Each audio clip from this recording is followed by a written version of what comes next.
Good evening, everybody. Welcome to the City Next Door launch, live here from maelstrÖm boutique bookstore in Brussels. Sitting beside me I have Francesca Spinelli, who is the Italian translator of one of the sections of the poem. The poem is written in 10 sections in English, and each of those sections has been translated to a different language. So just to let you know, there will be 4 readers, including myself. We will have a reading in Italian, we will have a reading in Dutch, we will have a reading in French, and I will be doing English and Irish. So just to introduce the occasion, we're here in a very special place in Brussels, one of the last places open in the city. And we just wanted to say how important we think it is to be able to still share things in real places with real people in cities. And cities have no reason to exist unless people can come together in one place and remain close. So we hope that you don't mind us being distant from you, but we really appreciate you being there tonight. So this poem is inspired by a certain part of Brussels called Molenbeek, which you may have heard of for the wrong reasons. And but it also has a larger dimension in that I wanted to pay homage to the international aspect of Brussels, especially its linguistic diversity. So it wasn't my idea, I didn't have that great idea, I just wrote the poem, but then the Irish poet Gabriel Rosenstock, who translated the first section into Irish, he suggested that I would get on to different poets around the world and create a linguistic mosaic. So I sent a few emails off during the confinement, and people were very generous with their work and their time, and everybody agreed straight away. So very soon I had 10 translators.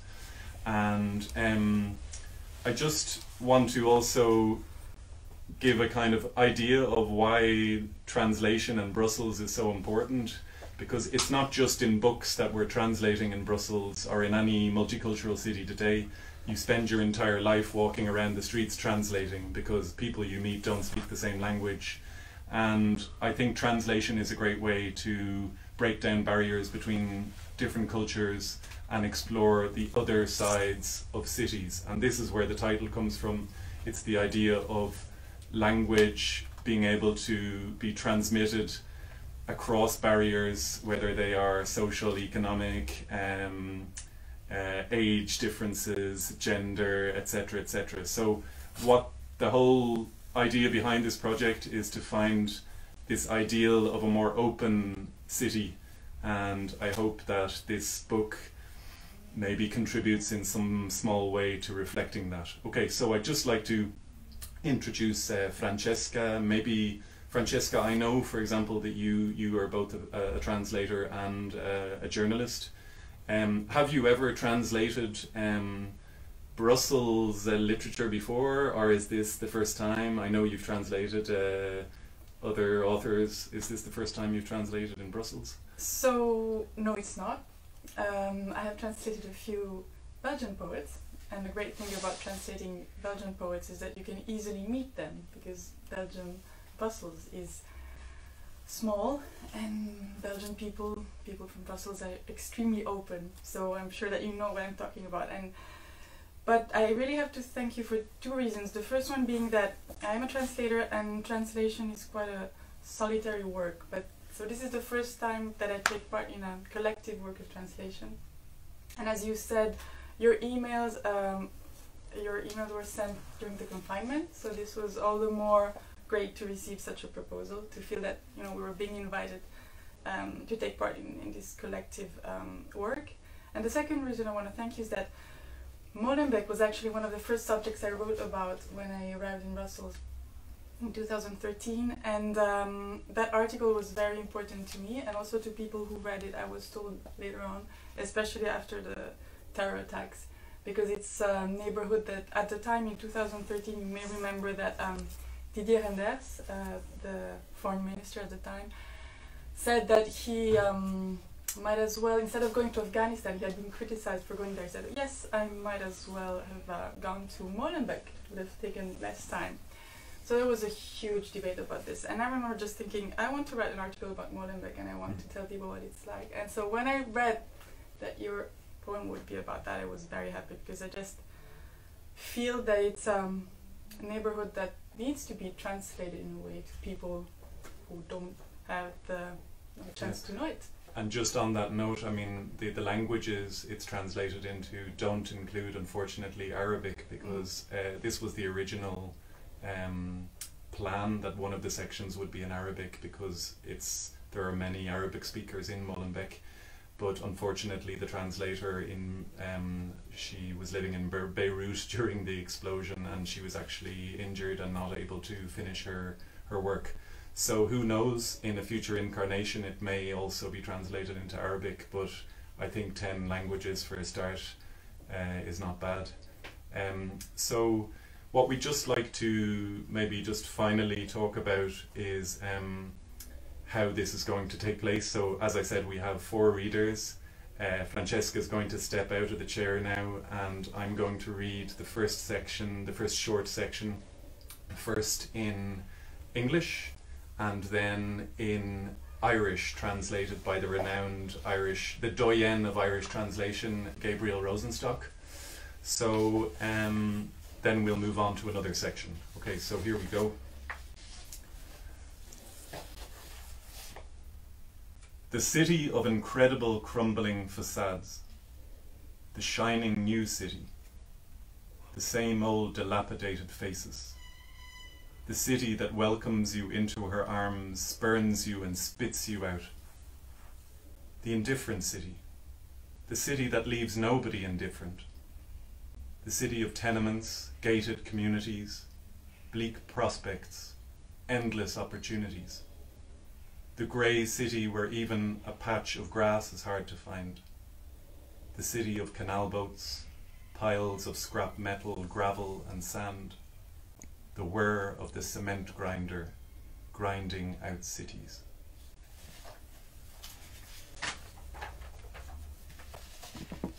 Gabriel Rosenstock at Astri Gogege.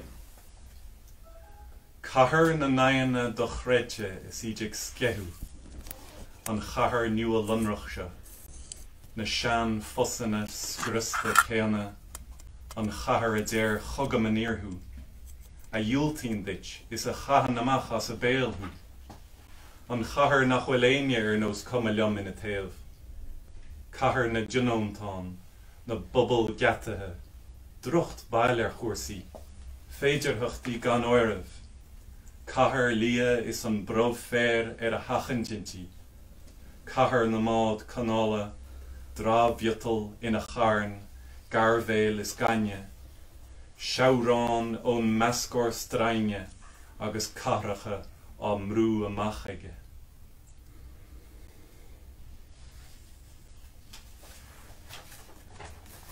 So now we're going to have my long-time theatre collaborator and friend, Rémi Belpré, who is a Belgian director. He directed my first 3 plays, including a play about the Irish famine in Skibbereen last year and the year before. So he's going to read now the Dutch version. And welcome, Rémi. Hi, Drew.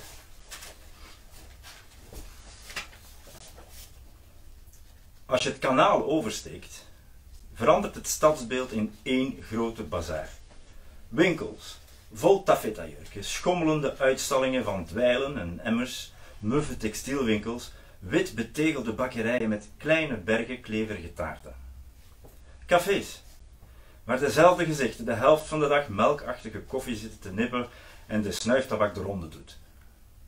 Waar mannen en jongens elkaar begroeten door eerst de handen en dan de borst aan te raken, en waar vrouwen nooit te zien zijn en waar er zelden over gesproken wordt. Waar mannen op doordeweekse avonden verzamelen om naar het voetbal te kijken en hun teams toejuichen met het luid lawaai dat wegzinkt in collectieve o's en a's. Van diezelfde mannen die huiswaarts keren naar krappe appartementen vol kinderen, wassende en kletsende vrouwen, van loodgieters, bakkers, elektriciens, lifttechnici, bouwarbeiders, restauranthouders, groothandelaars, winkeliers, fruitverkopers, vrachtwagenchauffeurs, taxichauffeurs en rioolbuisontstoppers, die allemaal de euforie van sport op het grote scherm delen. De mannelijke kameraadschap, weg van de vrouwen en hun praktische zorgen. Zelfs de andere kant van de boulevard is een ander land. Noord-Afrika, van muur tot muur. Ineengedoken arbeiderswoningen verdeeld in appartementen. Vrouwen die vooraan de trappen deilen en het grijze water in de goot gieten. Moskeeën in garages met een wirwar van draden, die verbonden zijn met een generator naar volgende verdieping. Visverkopers die goedkope Atlantische kabeljauw en mediterrane sardine verkopen. Thank you.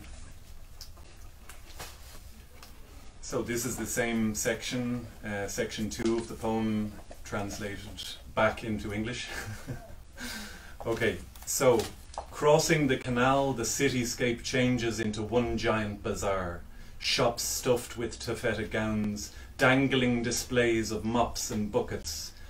Musty dry goods stores, white-tiled bakeries with small mountains of sticky cakes. Cafes where the same faces sit half the day sipping milky coffee slowly out of glasses, the snuff going round. Where the men and boys greet each other by touching hands, then chest. Where women are never seen and seldom spoken of.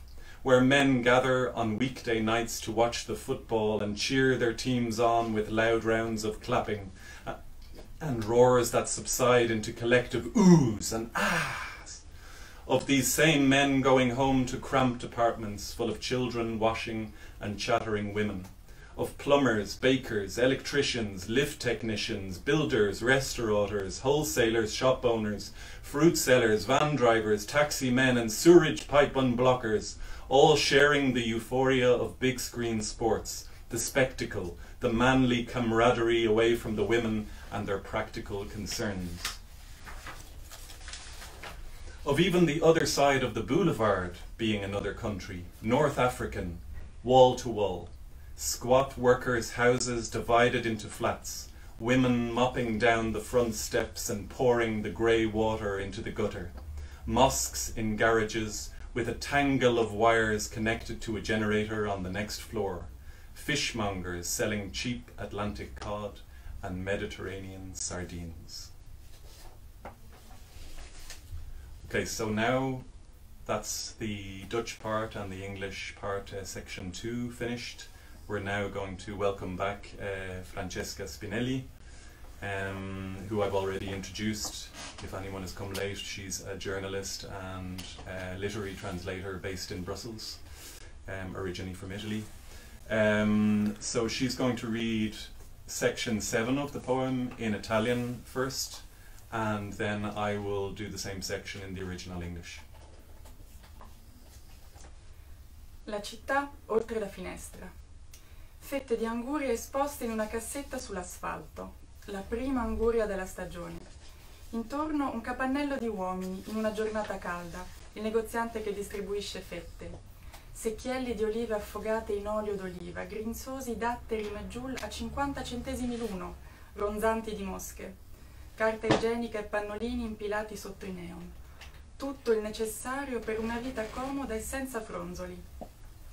La città dove gli aerei volano basso, l'atmosfera tonante, un panorama della città, i tizzoni ardenti della città visti dal cielo, la città eterna, la città come fonte di storie, queste storie immaginate dall'alto.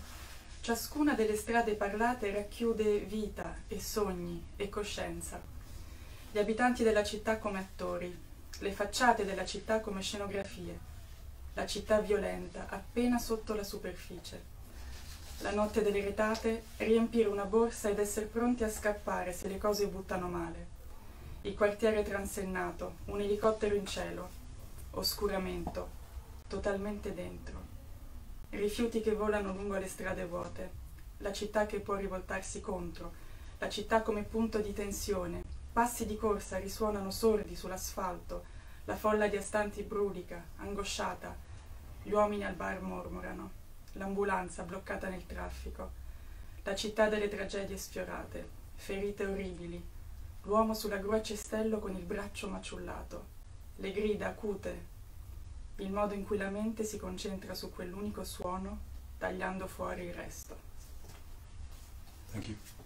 Grazie. Section 7, the same section in English. The city outside the window. Slices of watermelon on display in a crate on the pavement. First melon of the season.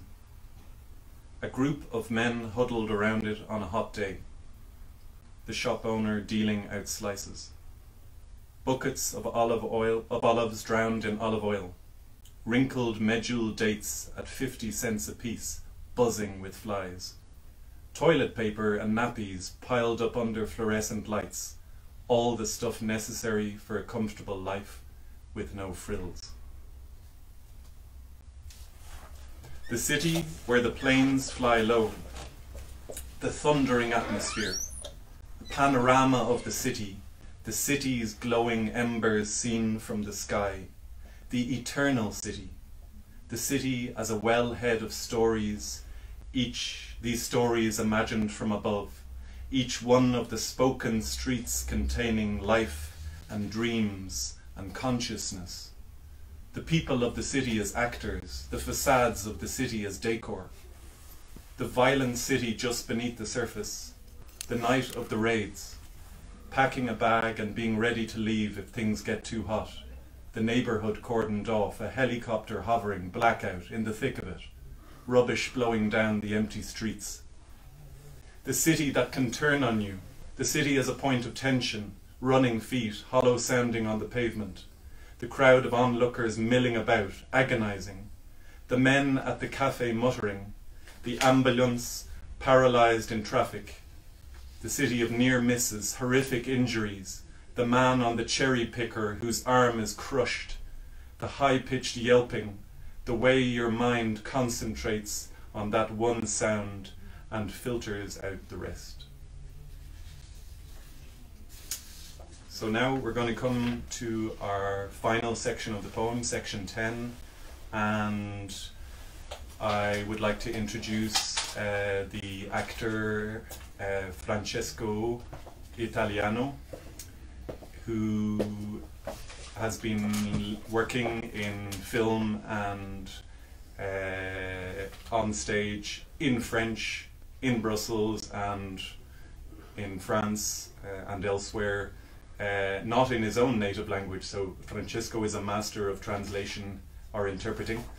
But he's going to read the first half of this, the longest section in the poem, in French, and then I will read the second half in English. So, hello Francesco. Hello Rory.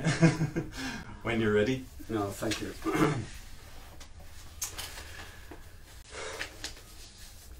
Je rentre chez moi le long du canal et j'entends les moulins à vent grincer comme des treuils rouillés.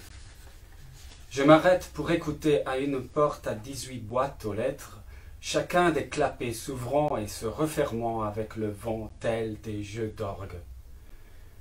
Les toiles d'araignée s'accrochent au pont du canal comme si leur vie en dépendait, leur proie pendante éclairée par les néons verts. En rentrant dans notre quartier, un groupe de gamins joue à cache-cache au coin de la rue. La même bande de gamins, comme larrons en foire, discute d'un billet trouvé dans la gouttière, comme le partager, combien de bonbons se payer avec.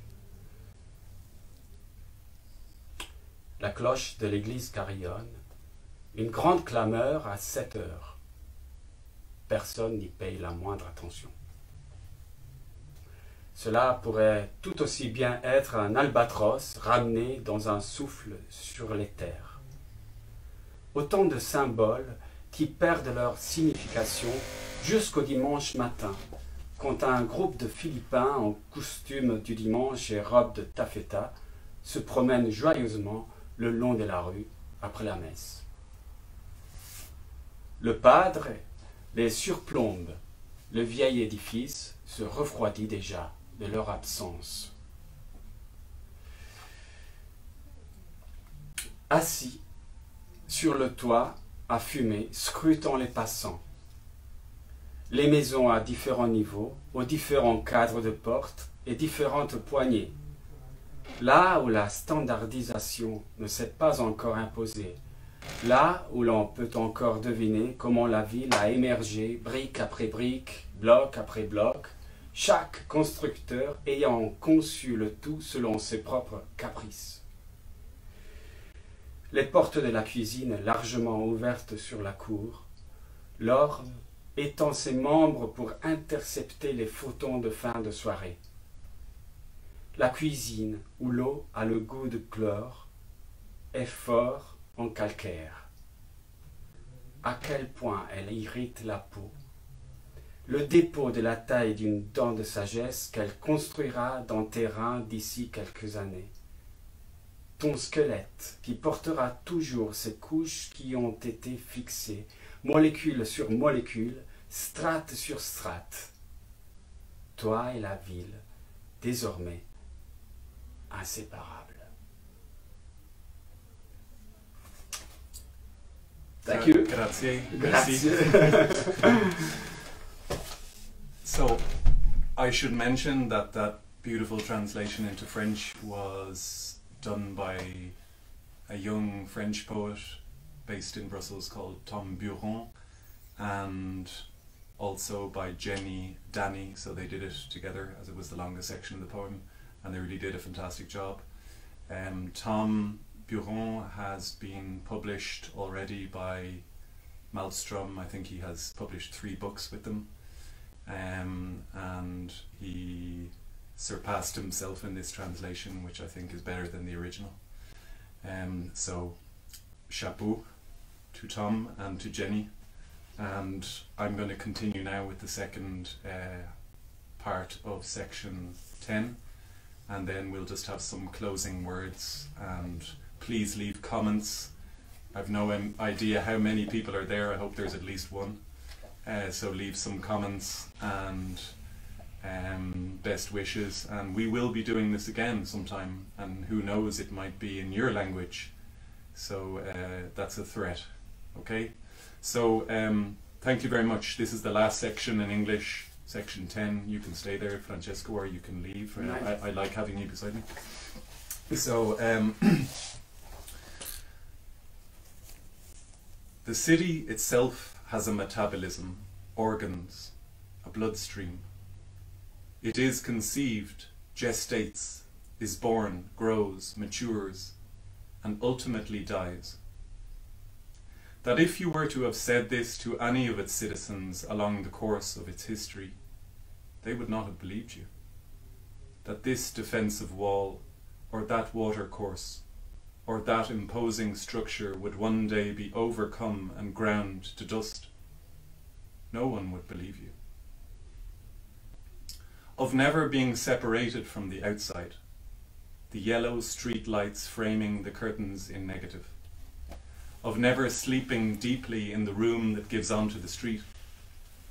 Of being woken up at 4 AM by a woman sitting at the corner steps.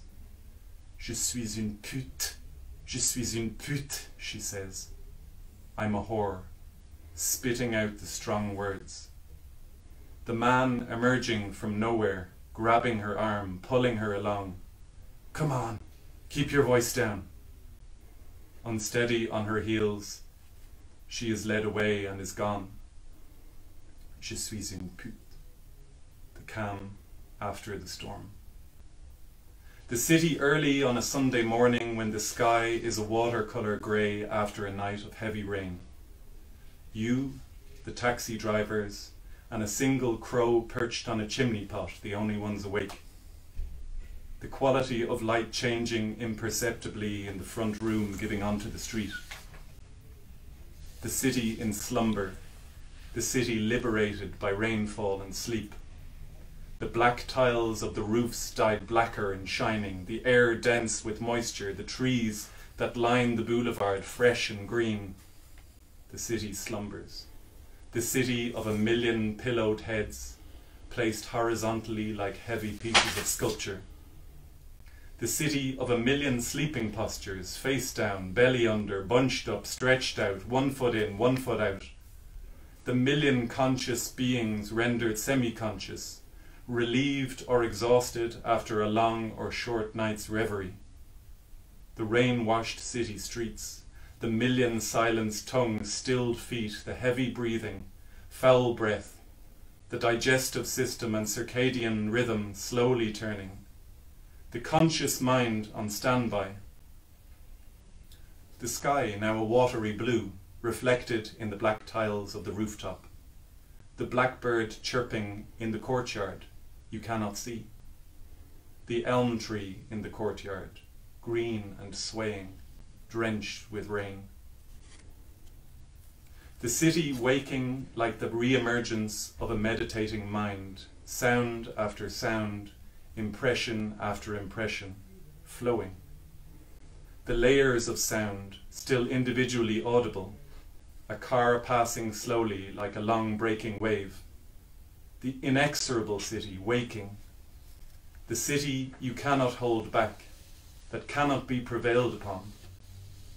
The city as the passage of time speeding up, the first shortwave signals mustering, the individual sounds getting mixed up, losing the thread of the city, the sky broken up into patches of cloud and pale light, the crow tiptoeing along the gutter under the tiled roof, getting restless and hungry, my love sleeping in the next room.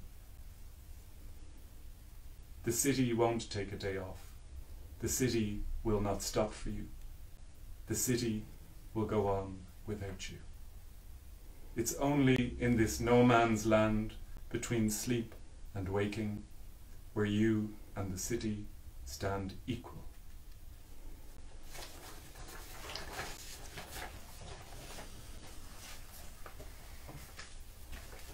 Thank you very much, everybody. The book is now officially launched.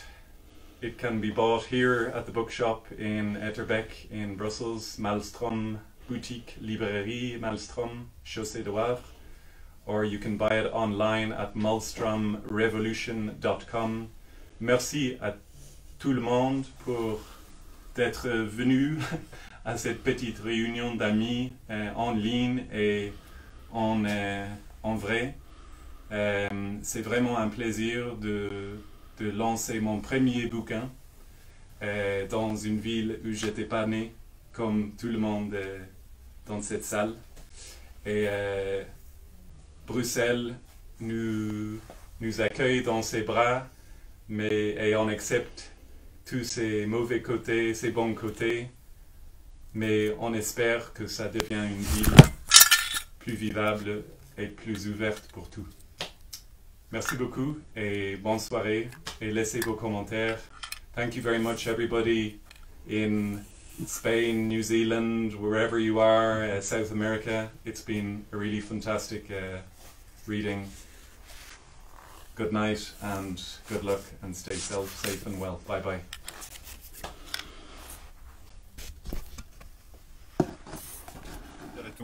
En fait, parce on a fait une petite transition et il manque juste quelques petites choses à ajouter encore. Déjà, moi, hier, j'ai oublié certains noms importants parmi les remerciements aux libraires. Et il faut absolument pallier à ça parce que, notamment, il y a un oubli des marques et c'est celui pour Florence Hélin, qui a été une boutiquière, qui est restée ici plusieurs années, qui est toujours là avec nous de quelque sorte. Et donc, Florence, si tu nous regardes, déjà, excuse-moi de t'avoir oublié hier. Et de toute façon, énormément merci pour tout ton travail ici. Aussi, il y a d'autres noms comme les deux Gwendoline Moran, Gwendoline Mathieu, et Anne, Caroline, et j'en oublie sûrement encore parce que l'équipe a été tellement grosse pendant toutes ces années. Mais voilà, merci à tous. Deuxième chose, juste au côté, pour parler toujours du livre des Rua qu'on a présenté aujourd'hui. Déjà pour dire que c'était une super journée. comme hier, il y a eu plein de monde. Merci à tous les gens qui sont passés et merci à Philippe et à Rua pour avoir invité tous ces gens. C'est un vrai succès de mon point de vue. J'espère que ça sera comme ça aussi dans les jours à venir aussi. Et juste pour parler 2 minutes de l'origine du livre, de ce livre, en fait, ça s'est fait il y a quelques mois.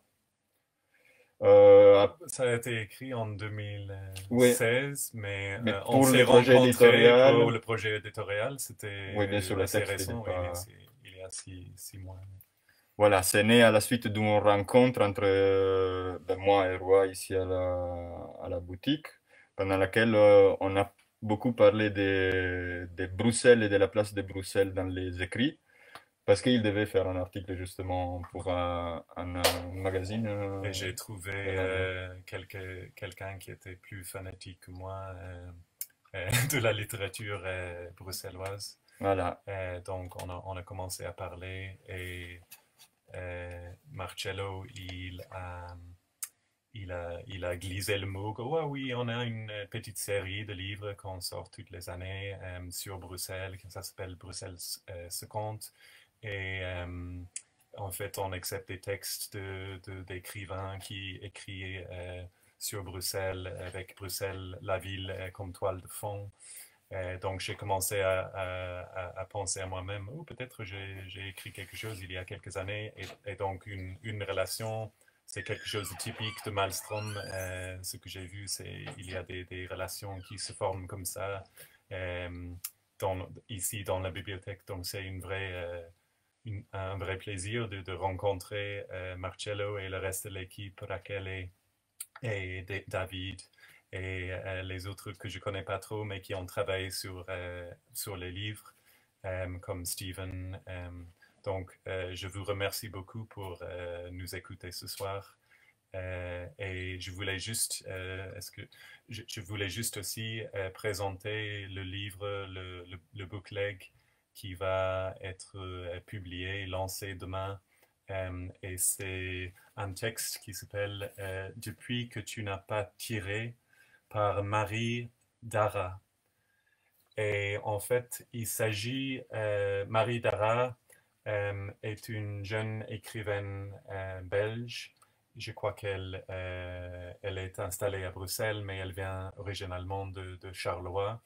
Et ce récit parle de sa propre expérience de la ville quand elle travaille dans un bistrot et en fait il y avait un braquage et elle se sentait confrontée à plein d'émotions et plein de pensées par rapport à l'injustice de la société et elle voulait demander à la personne qui lui lui avait mis une flingue à l'estomac. Pourquoi vous attaquez à moi? Parce qu'en fait, on est au même niveau, on est en bas de l'échelle, on n'est pas, c'est pas que moi je suis au-dessus de vous dans la société. Et elle, dans un récit très original et très poétique, je trouve, elle explore le concept de justice et d'injustice et un thème qui revient comme un refrain, c'est le thème de ce braquage, mais aussi de le palais de justice, cette monstre à Bruxelles qui est un peu un symbole de l'injustice. Et donc c'est un texte très engagé et c'est aussi très important de dire que c'est un texte qui est écrit pour être performé, c'est un slam. Et en fait, demain, il y aura 2 performances avec de la musique pendant la journée. Et après, il y aura aussi le lancement du bouquin comme ce soir et comme Philippe Baudot hier soir pour célébrer le dernier jour, je pense, où euh, l'anniversaire officiel de la boutique. Mais même si ça s'étend sur 2 semaines, ça continue encore la semaine ça continue, prochaine. c'est une fête sans fin. C'est une fête sans fin, ouais. Mais je crois que ça vaudrait vraiment la peine de venir demain. Je crois que Marie et d'autres performeurs, ils vont venir et faire une performance de musique et de poésie devant la librairie ici. Et après le soir, il y aura une lecture aussi. Donc c'est vraiment à découvrir et j'espère que vous viendrez nombreux.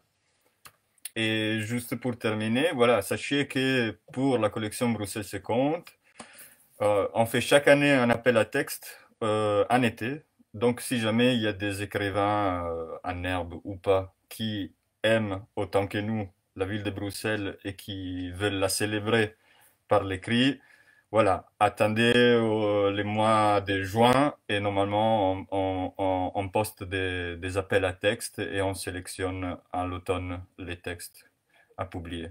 Donc vous êtes tous les bienvenus à participer à ça. Je remercie encore une fois Rua. Je souhaite encore une fois très joyeux anniversaire à la boutique. Et je voulais juste finir pour dire merci beaucoup à Marcello qui a fait un travail très très professionnel sur tous les textes et à Raquel, à Steven et les autres qui ont aidé. C'était vraiment une très bonne expérience de travailler en équipe comme ça avec plusieurs langues. Et je crois qu'on peut être très fier de la qualité de la publication de tous les livres qui vont sortir d'ici la fin de semaine prochaine. Tout à Donc, fait. merci beaucoup à vous aussi d'être venu dans les circonstances un peu bizarres, mais avec un peu d'imagination, tout peut se faire. Ouais, c'est vrai que c'est un travail super épanouissant. Et pour ça, d'ailleurs, merci beaucoup à David Giannoni et à Nadezhda Peretti qui nous permettent en fait de faire tout ça, puisque c'est le directeur. Et voilà, sur ça, on vous donne rendez-vous à demain. N'hésitez pas à venir. On essaye de mettre en pratique toutes les mesures de sécurité nécessaires. Donc, au pire, il faut attendre un peu dehors, mais on a prévu de quoi vous faire attendre. Et voilà, passez tous une bonne soirée et à la prochaine.